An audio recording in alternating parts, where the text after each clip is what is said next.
নমস্কাৰ, এই মুহূৰ্তত জনাই গৈছে এটা বিগ ব্ৰেকিং নিউজ। এনেধৰণৰ খবৰসমূহ নিতৌ চাবৰ বাবে চেনেলটো এটা ছাবস্ক্ৰাইব কৰি ভিডিঅ'টোত এটা লাইক কৰি দিব। চীনৰ যুৱতীক বলপূৰ্বকভাৱে ধৰ্ম পৰিৱৰ্তন কৰোৱা হৈছে। প্ৰায় 1774জন হিন্দু ইছলাম ধৰ্ম গ্ৰহণৰ বাবে বাধ্য কৰোৱা হৈছে। বিভিন্ন সময়ত ধৰ্ম পৰিৱৰ্তনৰ ঘটনা পোহৰলৈ আহে।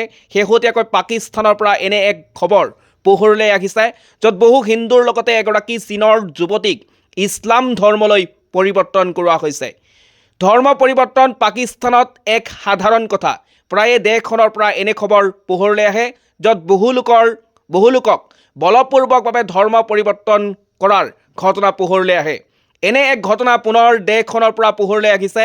তথ্য অনুসৰি চীনৰ বাসিন্দা তথা 25 বছৰীয়া যুৱতী ডক্টৰ মিছ জেছিকাক বলপূৰ্বকভাৱে ধৰ্ম পৰিৱৰ্তন কৰি ইছলাম ধৰ্ম গ্ৰহণৰ বাবে বাধ্য কৰোৱা হৈছে।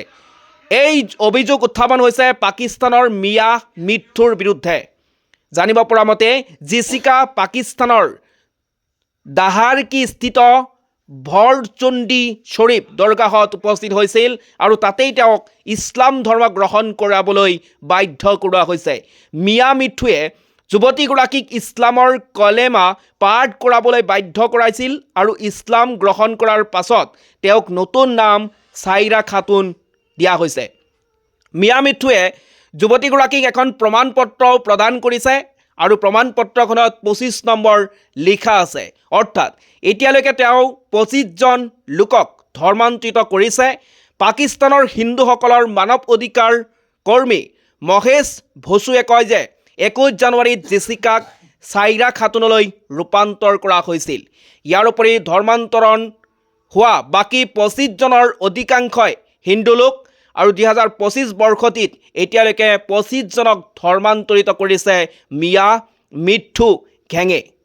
অভিযোগ অনুসৰি মিয়া মিঠুৱে পাকিস্তানত ধৰ্ম পৰিৱৰ্তন কৰা এক ডাঙৰ চক্ৰ চলাই আহিছে। 2024 চনৰ 19 ডিচেম্বৰত পাকিস্তানৰ হিন্দু প্ৰদেশৰ কাশ্মীৰৰ এগৰাকী আশা নামৰ যুৱতীৰ ধৰ্ম পৰিৱৰ্তন কৰা হৈছিল আৰু এই অভিযোগ মিয়া মিঠুৰ বিৰুদ্ধে উত্থাপন হৈছিল। পাকিস্তানত ধৰ্ম পৰিৱৰ্তন কৰাৰ মূল মাষ্টাৰ মাইণ্ড মিয়া মিঠু। ইতিমধ্যে তেওঁ স্বীকাৰ কৰিছে যে তেওঁ হাজাৰ হাজাৰ লোকক ধৰ্মান্তৰণ কৰিছে।